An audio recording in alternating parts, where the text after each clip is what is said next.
Bilaspur rest house में शक्ति केंद्र 128, 29 और 30 पर पूर्व विधायक चौधरी बलवंत सिंह की अगुवाई में एक कार्यक्रम का आयोजन कर केंद्र की भाजपा की नरेंद्र मोदी सरकार की उपलब्धियों के बारे विस्तार से बताया गया। कार्यक्रम का शुभारंभ दीप प्रज्वलन कर किया गया। कार्यक्रम में विशिष्ट अतिथि के रूप में जिला परिषद के चेयरमैन रमेश ठस्का मौजूद रहे।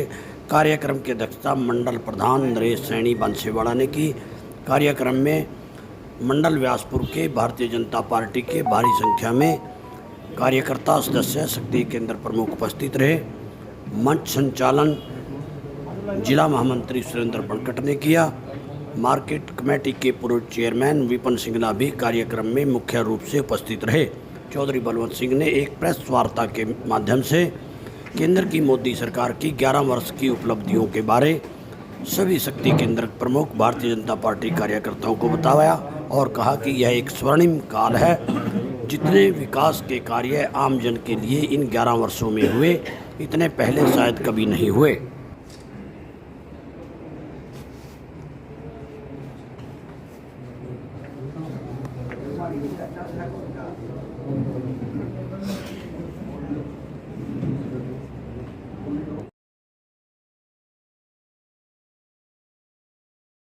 वह सभी शक्ति केंद्र प्रमुख, वह सभी अन्य कार्यकर्ता बंधु, आज जो भारतीय जनता पार्टी की सरकार को लगभग 11 साल हो गए, उसी उद्देश्य से संकल्प से सिद्धि तक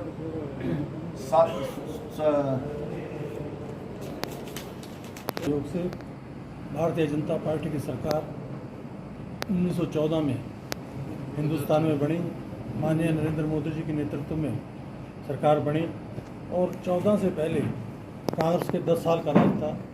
उसमें जब भी सवेरे टेलीविज़न या अखबार पढ़ते थे, टेलीविज़न देखते थे, तो उसमें बड़े बड़े घपले, हज़ारों करोड़ के घपले और घोटाले नजर आते थे। पर जब 14 में जनता के सहयोग से भारतीय जनता पार्टी की सरकार माननीय मोदी जी के नेतृत्व में बनी, उन्होंने पहले दिन लोकसभा में एक ही आवाज़ से यही बात कही थी कि मेरी सरकार गरीबों के प्रति समर्पित होगी। और उन्होंने लगातार 11 साल में जो काम किए, देश को उन्नति की राह पे लेके गए, वो अपने आप में सराहनीय है। आज गरीब के लिए चाहे 81 करोड़ लोगों को मुफ्त अनाज, चाहे 4 करोड़ लोगों को पीएम योजना के तहत मुफ्त घर, चाहे 15 करोड़ लोगों को पानी से नल से जल पानी, और चाहे हर घर में शौचालय बनाने की बात, जो हर आदमी के आराम के लिए आसानी से वो अपना जीवन बसर कर सके, उसके लिए ये स्कीमें बनाई। और कितनी स्कीमें, आज उन्होंने एक ही बात कही थी कि हर आदमी, चाहे वो गरीब है, मजदूर है, व्यापारी है, कर्मचारी है, उनको सभी सुविधाएं देने का प्रयत्न हम करेंगे। लगातार 11 साल में मोदी जी ने गरीब के लिए, चाहे वो मुफ्त इलाज की बात है, चाहे किसान के लिए जिनसों के रेट की बात है। जिनस कणक का रेट 1300 रुपये के करीब था जब कांग्रेस की सरकार गई, आज 2500 के करीब कणक का रेट है। और जिम्मेदार को जो सुविधा है, चाहे किसान निधि के तौर पर 6000 रुपये हर साल, चाहे कोई और उस पर मूलभूत जो उनकी ज़रूरत है उन पर सब्सिडी देके किसान को अपने मजबूती से खड़े होने का काम किया। इसी तरह आज देश में चाहे वो दुस्साहस करके पाकिस्तान ने हमारे 26 आदमी को शहीद किया था, तो उनका बदला लेने के लिए केवल 3 दिन में एक ऐसा जवाब दिया, पाकिस्तान बिखला गया और पाकिस्तान ने सरेंडर कर दिया। ये एक बहुत बड़ी उपलब्धि देश के लिए थी।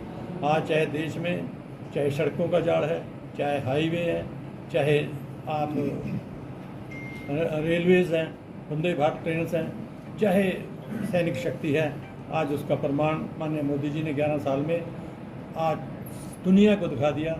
और 11 साल पहले जब कांग्रेस की सरकार थी, भारत की आर्थिक जो स्थिति थी वो 11वें पायदान पे थी, आज उसको 4 पे लाने का काम माननीय मोदी जी ने किया।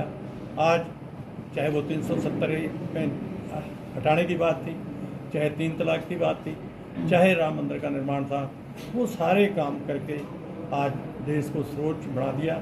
और 177 देशों ने योगा को मान्यता देके इंटरनेशनल योग दिवस 21 जून को जो होने जा रहा है उसको मान्यता दी, और इससे देश का नाम विश्व गुरु में गया।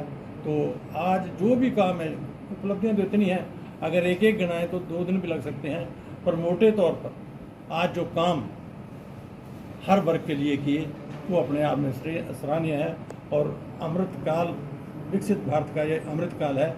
2047 में माननीय देश के प्रधानमंत्री ने विकसित भारत बनाने का जो लक्ष्य रखा है, उसमें जब हर वर्ग, चाहे वो गरीब है, अमीर है, किसान है, मजदूर है, व्यापारी है, वो विकसित होगा, तभी विकसित भारत बनेगा। आज देश में चारों ओर, कभी हमने सोचा भी नहीं था कि बिजली की पैदावार इतनी होगी और हर 24 घंटे बिजली मिलेगी।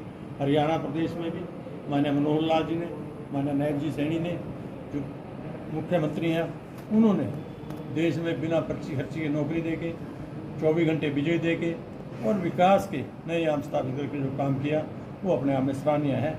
तो मैं तो यही बात, अगर हम और भी इसको बहुत बारीकी से लें, आज चाहे वो मेडिकल कॉलेज है, चाहे ऑल इंडिया मेडिकल इंस्टीट्यूट हैं, चाहे कोई उपग्रह छोड़ने की बात है, चाहे कोई और योजना है, उन सब को एक एक करके लागू करने में माननीय मोदी जी ने काम किया है और इसी से विकसित भारत बनेगा।